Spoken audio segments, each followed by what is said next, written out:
नमस्कार साथियों, मैं प्रदीप आपका अपने परिवार स्टडी विद गाजीपुर में स्वागत करता हूं। उम्मीद करता हूं आप लोग अच्छे होंगे, अच्छे से आपकी पढ़ाई चल रही होगी। आज हम आपको इस वीडियो के माध्यम से एक रोग के बारे में अवगत कराने वाले हैं जो इस समय बहुत ही जोर शोर से फैल रहा है। इसलिए आप अपनी सुरक्षा, अपने परिवार की सुरक्षा और इस वीडियो को ज़्यादा से ज़्यादा अपने दोस्तों मित्रों तक शेयर करिए, जिससे उनकी भी सुरक्षा, उनके परिवार की सुरक्षा हो सके और इस बात से अवगत कराइए। आई फ्लू, आइए जानते हैं इस रोग के बारे में। इस रोग का नाम क्या है? Eye flu. यह रोग वायरस और बैक्टीरिया दोनों के कारण फैलने वाला रोग है और यह रोग आंखों के माध्यम से एक व्यक्ति से दूसरे व्यक्ति में छुआछूत के माध्यम से फैलने वाला है। ठीक है, तो आंखों में होने वाला एक प्रकार का यह रोग है।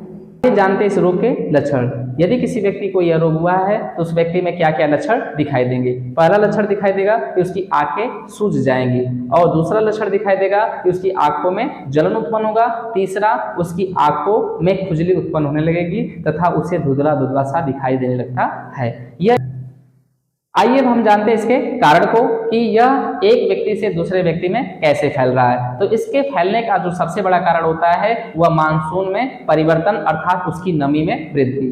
यदि नमी में वृद्धि होगी तो इन्फेक्शन बढ़ने की सबसे ज्यादा चांसेस होती है। ठीक है, तो अब हम जानेंगे कि यह एक व्यक्ति से दूसरे व्यक्ति में कैसे फैल रहा है। जैसे हमने इस बोर्ड को टच कर दिया, बोर्ड को टच करने के बाद मैंने इसको आंखों से टच कर लिया। ठीक है, तो इस बोर्ड के जितनी भी बैक्टीरिया होगी वो हमारी आंखों पर चली आएंगी। ठीक है, इसी तरह हम जब नहाते समय टॉवल का उपयोग करते हैं तो यदि उस टॉवल से यदि हम अपनी आंखों को ऐसे स्पर्श करते हैं, यदि जिस व्यक्ति को वह रोग हुआ है यदि उसने भी इस टॉवल का उपयोग किया है तो आपके अंदर यह क्या हो जाएगा? स्थानांतरित हो जाएगा। जैसे रुमाल ही ले लीजिए, रुमाल का हम क्या किए? उपयोग किए। रुमाल को हमने अपनी आंखों से स्पर्श किया, ठीक है, और उसी रुमाल को हमने क्या कर दिया? किसी और को दे दिया। यदि मुझे वह रोग हुआ है तो वह रोग उस रुमाल के माध्यम से उस व्यक्ति में भी क्या हो जाएगा? स्थानांतरित हो जाएगा, क्योंकि उस रुमाल से हमने भी टच किया था आंखों को, उसने भी उसको टच किया है। ठीक है, ठीक है, ऐसा नहीं है कि हमने आपको देखा और आपने हमको देखा तो यह रोग आपको हो जाएगा, ऐसा नहीं है। यदि जिस व्यक्ति को हुआ है तो उसको देखने से यह रोग नहीं होता है। यह रोग छुआछूत का है जो स्पर्श करने से, टचिंग से होता है।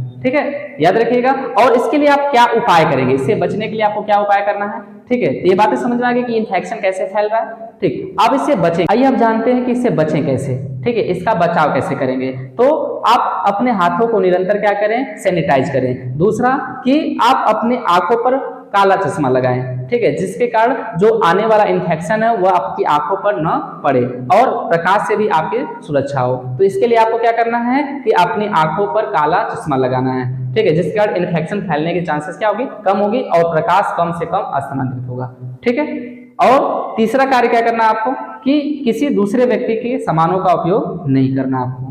ठीक है, उम्मीद करता हूं आपको यह सब समझ में आ गया होगा। ठीक है, और अपनी सुरक्षा करिए, अच्छे से रहिए, अपने परिवार की सुरक्षा करिए। धन्यवाद।